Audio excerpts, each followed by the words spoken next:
Hi, I'm Jamie Poisson.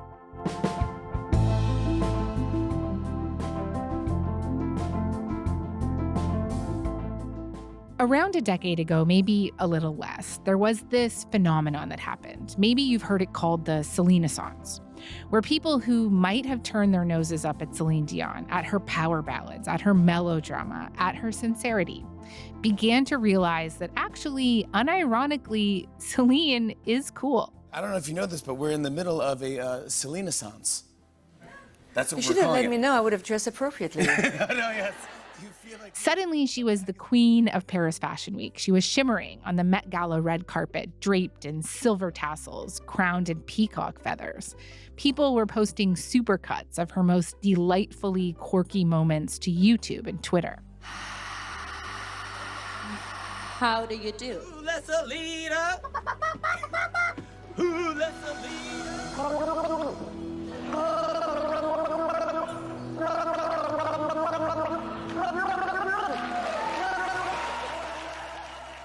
Drake told her that he wanted to tattoo her face on his chest. You're very iconic. Nice to meet you. We love you. I'm like a year away from a Céline tat, so. What these fans, new and old, didn't know, even as the world heaped love on her, even as she gave it all back, was that Céline was suffering from something she couldn't explain, that no doctor could either. Something that was causing her body to tense up and spasm and making it hard for her to use the thing that made her famous, her vocal cords.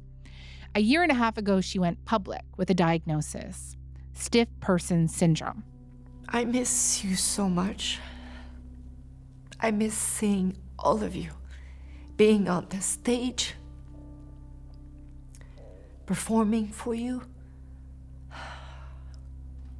I always give 100% when I do my shows. But my condition is not allowing me to give you that right now. She stepped away from showbiz and the public eye. Now she's telling her story in a new, very raw documentary called I Am Céline Dion. It's not hard to do a show, you know. It's hard to cancel a show. If somebody sees me have a good time for a moment with my family, and I was supposed to be on stage, and they had a ticket that night, they have the right to come to me and say, hey. Ahead of its release, the CBC's Adrienne Arsenault got an exclusive interview with Céline Dion, and she is here to tell us all about it.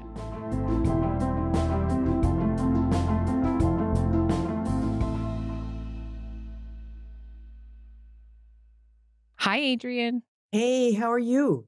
I am great, and I am so glad that you're coming on today and that you had this incredible interview with Céline. I am a huge, huge Céline Dion fan, so this is great. In the intro, I spoke about the Céline-assance, and it feels like such a stark contrast with how much she was secretly suffering behind the scenes for years, right? Years. And so I wonder if you could take me through that. And you know, it goes all the way back to 2008. Yeah, it definitely does. And it's interesting because as she was sort of soaring professionally, I mean, she's been soaring since she was 12 years old.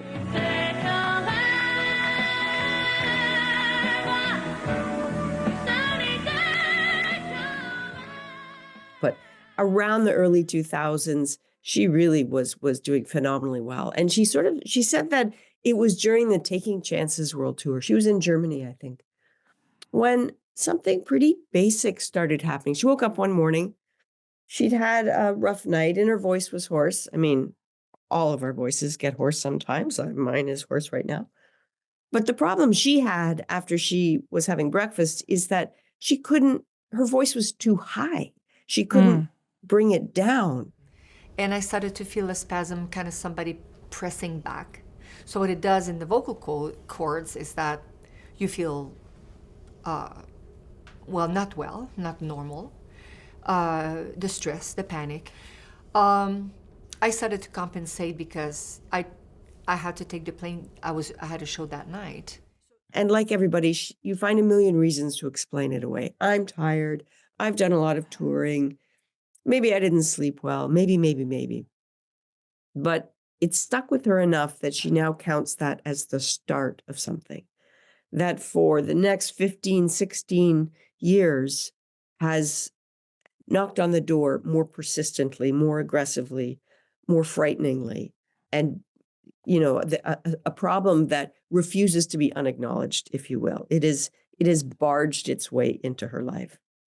It's really compelling hearing her trying to describe these like mysterious sensations, how she's trying to like put into words these frightening, inexplicable ways that, Mhm. her body seems to be turning on her, right? Like Mhm. turning against her. What did she think was happening? Well, I think, firstly, she acknowledged she saw every ENT in the world. Wherever she toured, Celine Dion was constantly going to see doctors. As many shows as I done, I've seen as many ENT. And, incredibly, she's been very open for a very long time. So she, at one point, I think in 2010, did a documentary as well. And you could see the cameras going with her as she goes to an ENT and they stick a probe down her throat and she talks and she sings and they're looking at her vocal cords and they're trying to figure out what happened. My main problem is not that I can't do the highs. Yeah, just letting go. It's like this is I'm spasmed. My eyebrows are spasmed. My ears spasmed. I'm gonna flip soon. I tell you. They couldn't see anything. She had surgery at one point. She had problems with her eustachian tubes. She had surgery on those, but nothing was showing up. And it just completely was driving her crazy because she's very clear. Her voice has been her boss, her conductor for her whole life. She's basically gone wherever that instrument wanted to take her. And then suddenly it went a bit rogue and she didn't know where it was going or how to rein it in. She describes to you these efforts to like modulate her voice to get Mhm. around the challenges that she's having. And tell me about that. Well, it was interesting. I said to her, mechanically, I really don't understand what was happening. And so as we were talking, she kind of put her hands on her throat as if to demonstrate it. She said she was trying to find a new pathway. So she would turn her head to one side and almost open up a different pathway. I needed to, instead of having, oh, my love, my darling, as long. I went, oh, my love, my darling. No, it was worse than that because nothing was coming out. So I tensed it up. I made myself a little tunnel, and I went nasal. Oh, my love, my darling, as long. What she was doing is she was finding ways to cover it up. So maybe she'd strike songs from her playlist as time went on. Or she would do this thing, and now that she told me this, and now that I know what's happened, I can recall seeing it in images of concerts past, where she would tap the microphone and sort of roll her eyes as if to say, "This thing isn't working." Or she would hold the microphone out to the audience and have them sing. Right. She always did that because she liked having the audience sing. It's part of her engagement. But we now realize, and she admits that was part of the cover-up. And cover-up's a bad word in the sense that it sounds like she knew exactly what was happening and she was, this was some sort of betrayal of the truth. But the truth is, she didn't understand what was happening. It's just that her instrument wasn't performing. And so because the show must go on, she had to find other ways to keep people entertained. And sometimes that meant going to these measures to just get through it.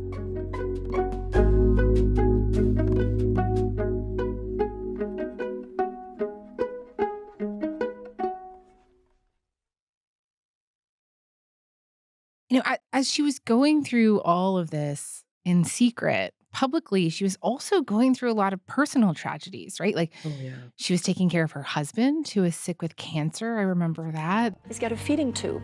I have to feed him 3 times a day. And you did so much of this yourself. I do this myself.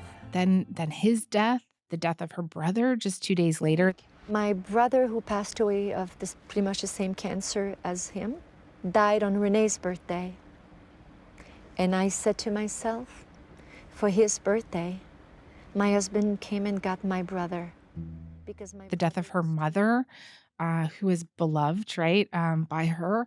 And meanwhile, she had kids to take care of. And what did all of that mean for her ability to really address what was going on inside her own body, right? When you're always kind of thinking outwards, taking care of other people. Totally. So when her husband died, she had 3 little kids. So she had her oldest son, Renee Charles, and their twins, Nelson and Eddie, were just 5. That is a full-time job. She had to handle their grief, her grief, do it publicly in a way. He wanted to die in my arms. Did he? I cannot live with a regret, but this is something that I do have a tendency to think that I have a regret and I should not. He did not die in my arms. And when we talked about that, she's very passionate and very agitated about this moment in time because everything was barreling down on her. I was opening my arms for everybody who was crying the death of my husband. So how did you make space for yourself to be sad about what was happening? Good question. I couldn't. And I think that is absolutely the truth, that her job was to give her children comfort in that moment. She still says that the reason why she's talking now, her boys are 13, her youngest are 13, is that she wants them to understand exactly what is happening to her, that she's doing the best she can, that she's helping people to understand what this is about, and that she's going to throw everything she's got at being there for them. This is her priority very clearly. And so she pushed all that away. But at some point, this disease makes it clear that it will not be ignored. Because with stiff person syndrome, incredibly, the very things that fuel Céline Dion, you think about lights, sound, crowds, emotion, good or bad, all of those things we now understand, and she now understands, are the very things that can trigger the spasms and the sort of spasms that can put you in hospital. So imagine everything that makes you happy will hurt you.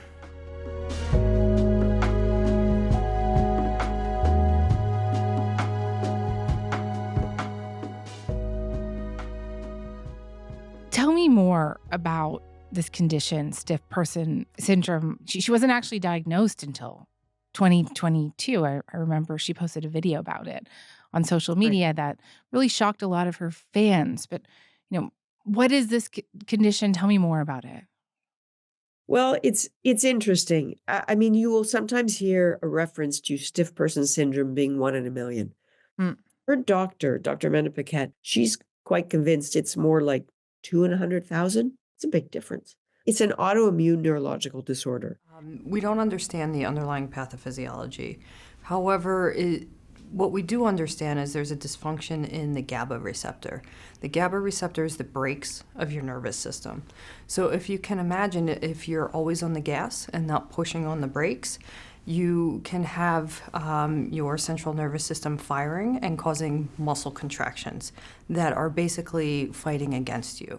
So And what happens as best as I can understand from the doctor, is that your muscles tense. If you can imagine, Jamie, that you're curling up your bicep, and it's a big bicep. I know it's a big bicep. It's not. Yeah. The top muscle, the bicep itself, is contracting, but the triceps underneath it are relaxing. That's what allows you to do that function of bending your arm. Well, in stiff person syndrome, when there's a spasm, all the muscles contract at once. All of them, the bicep and the tricep. So everything is like stiff as a board, and you cannot undo it. And what happens is that the twisting and the spasming of those muscles can be so severe that you can snap your spine. Wow. You can break your ribs. This has happened to her. She's broken her ribs. Wow. And she has needed immediate medical intervention, paramedics, because this can threaten your life. And while like a spasm is happening to you, is it painful? I think it's incredibly painful. So when I said to her, when it gets bad, how bad is bad? She said, it's not like when you get a Charlie horse in the middle of the night and you grab your leg and you think, this is the worst ever. She said, no, this is excruciatingly painful. A couple things, she said, happens. They can last for a few seconds, a few minutes. They can last for hours, these spasms. Oh, And the twisting, again, it's so severe, it can break your bones. And she's had broken ribs. She's needed medical intervention and paramedics and 911 calls, and these losses to her dignity, and things happen. When she's having these spasms that are a lot like seizures. Sometimes there's a little memory loss in the middle of these spasms. And you don't remember everything, which is between you and me. For me,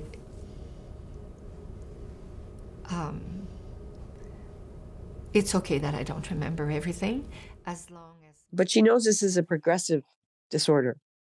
So I think there is the pain of understanding that.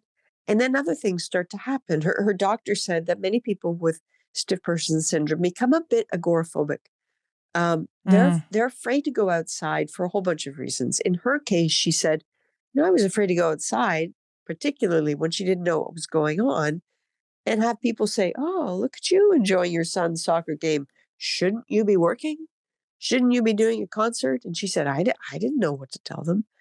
But there's also that fear of, what happens if I get a spasm and I'm walking down the street and my kids are with me, and do they know what to do? And am I going to hit my head and knock myself out and not be able to do anything about it? This fear really takes over. And she said something that I think, it touched me, because I'm just trying to imagine a mom trying to deal with this. She drills with her boys. They know what to do. We have panic buttons. They know who to call. One calls. The other one gets we all have through the whole house a system of if I need to be assisted with medicine, because I have to be medicated with the right medicine for the right diagnose. They're 13, but the team that I have around me, we practice, and then, because I don't want them to be scared. Kids shouldn't have to do that for their parents. She understands that, and here's this horrific irony of this woman who, for all intents and purposes, has everything. And yet she's lost a lot, continues to lose a lot. The things that make her happy also hurt her. So there are all sorts of cruel ironies here.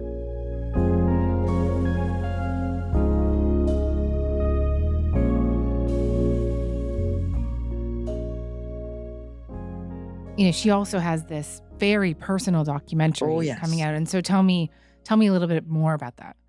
Well, it's coming out at the end of June. I got a chance to go see it at a private screening in Toronto, before we went and had the conversation with Céline in Las Vegas. I'm not sure what I was expecting, but I didn't expect that. I think my jaw was on the ground for a big chunk of it, and I absolutely cried. There is a scene that you'll know it when you see it.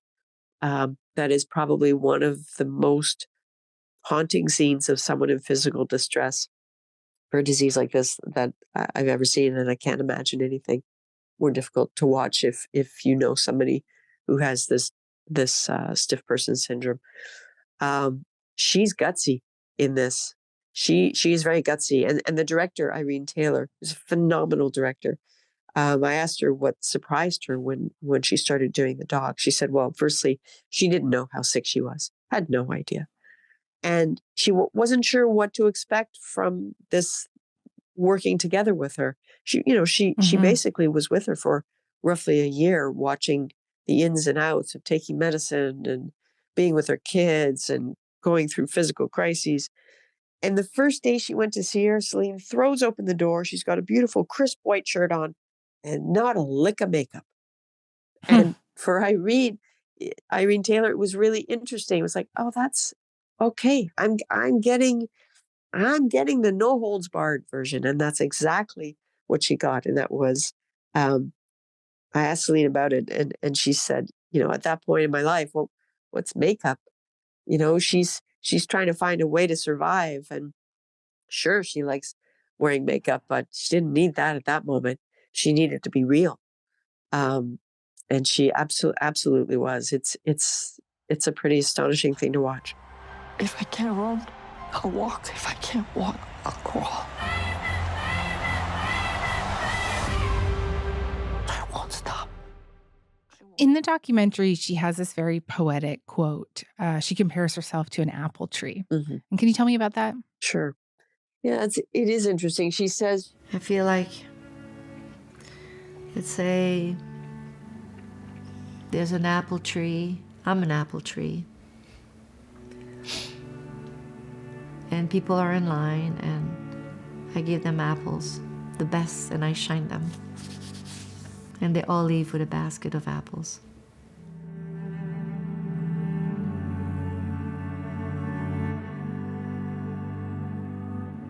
And my branches are starting to fall sometimes, get crooked. And those branches are starting to produce a little less apples. But there's still as many people in line.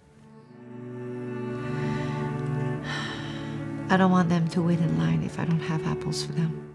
and I think it speaks to this notion that she seems to have been wrestling with the idea that if she can't give them the Céline Dion, the woman of the power notes that they have known and loved for so long, are they going to be okay with maybe not getting any more of her, maybe getting something different from her? And it sounds like that has been an internal conversation that has been raging through her. What's the weight of their expectations, though? Because, yes, I feel like people, on the one hand, really want the best for you physically, but then they will say, I hope there's one more concert. I hope she sings again. What is the weight of that? Oh, I'll sing again. I'll sing again. That's for sure. The expectation, they deserve to have an expectation. They pay. I'm 56 years old. And for many, many years, I've done a lot of shows. We've had a lot of happiness because of the fans, paying shows and buying my records. And they have all the rights to have all the expectation. But if I may say, my own expectation is probably bigger than what they expect from me. When I present the microphone, it's because they're part of me. I was 12 years old when I met them. I probably miss them more than singing itself. And I have to say that. And when you're talking to someone across, and even though there's lots of people in the room, people she works with, and lots of crew from Las Vegas. I mean, we were alone, but we certainly weren't alone in the room. Right. Yeah, I know. I said to her, well, people will be waiting, and they will take any version of Céline Dion they can get. Any version at all. You're so kind. Thank you so much. Thank you so much. and I think she's still trying to come to terms with that. But no one should ever doubt or underestimate Céline Dion's capacity to work. And for her, working right now is getting that instrument to a place where she can feel those crowds again and feel that adrenaline and give back to people. She is working on that every day. I would not be surprised if you saw her in front of a microphone very soon. Okay. Adrienne, thank you so much for this. Oh, my total pleasure.